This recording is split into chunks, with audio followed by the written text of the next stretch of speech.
Picture this. It's the last round of locals, you're sitting across from your opponent, and you know that he's on Fiendsmith Snake Eye. You look at your hand, you see Dimension Shifter, Effect Veiler, and a bunch of cards that are going to lose to an SP. Your opponent's the one that's going first, and they normal summon Snake Eye Ash. Because you let them go to main phase here, you can Dimension Shifter Chainlink 2, and then Chainlink 3 Effect Veiler, negating said Snake Eye Ash. Whether you love Dimension Shifter, you hate it, or you're somewhere in between, unfortunately until Konami says otherwise, hopefully at the end of August, it's still going to be part of this format. So what I want to sort of take this time to explain is how this card interacts with other hand traps.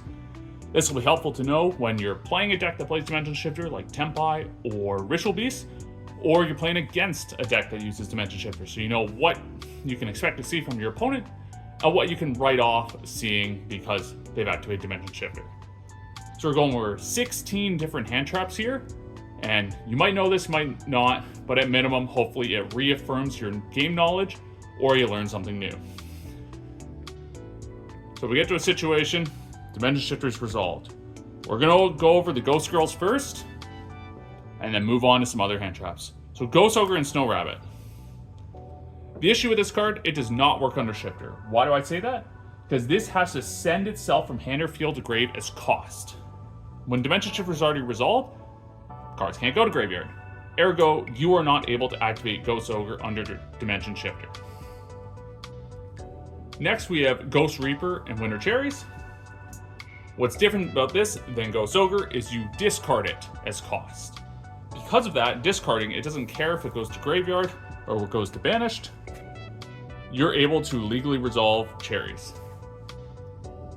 Ash Blossom, very similar. You can use it under Dimension Shifter, of course. Ghost Bell might seem a little weird because this is all about interactions with the graveyard.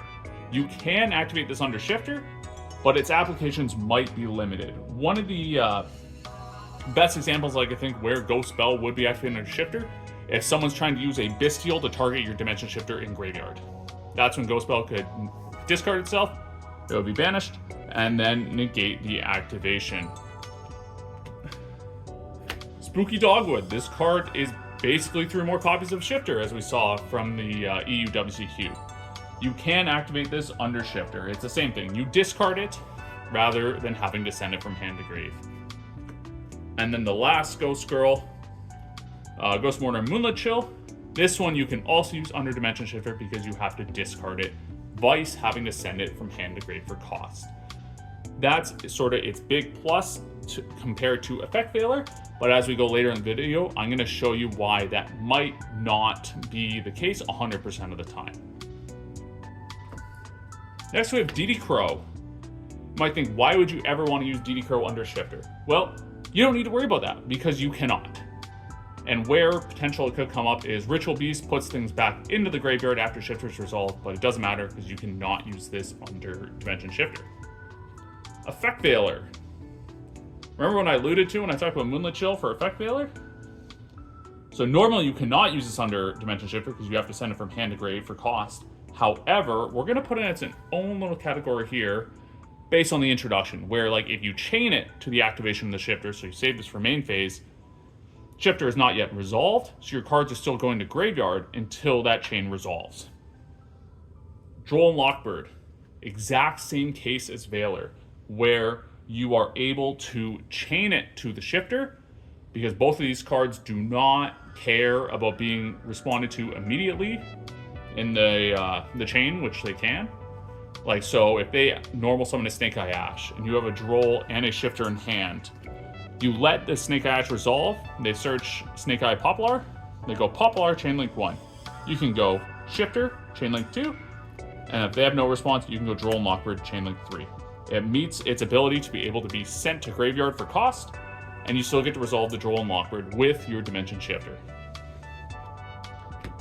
Next, this one should be obvious, but Infinite Impermanence.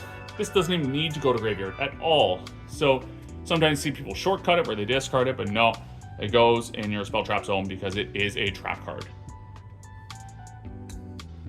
Next, we have Bestials.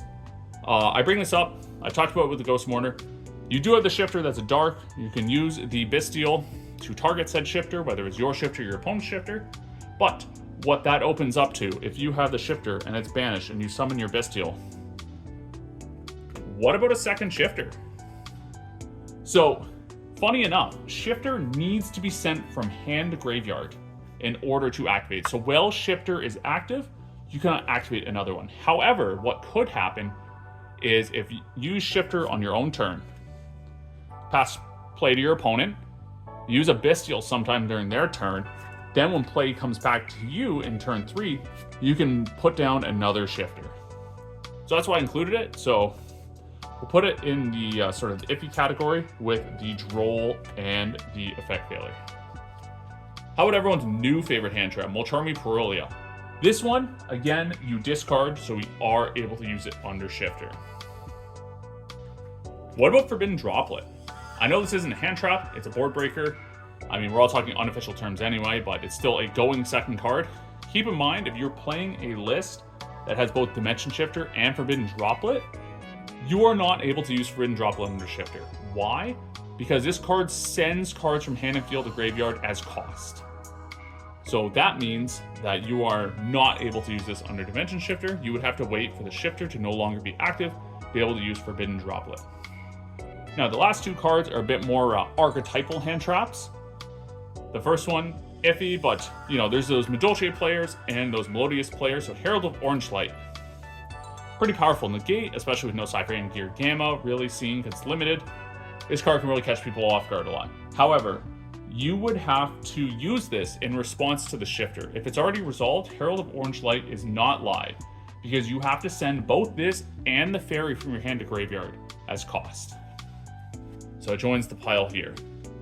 Lastly, for the branded players, we have Tri-Brigade Mercurier, an archetypal hand trap. You guys have probably seen this, to protect themselves from the Gimmick Puppet lock.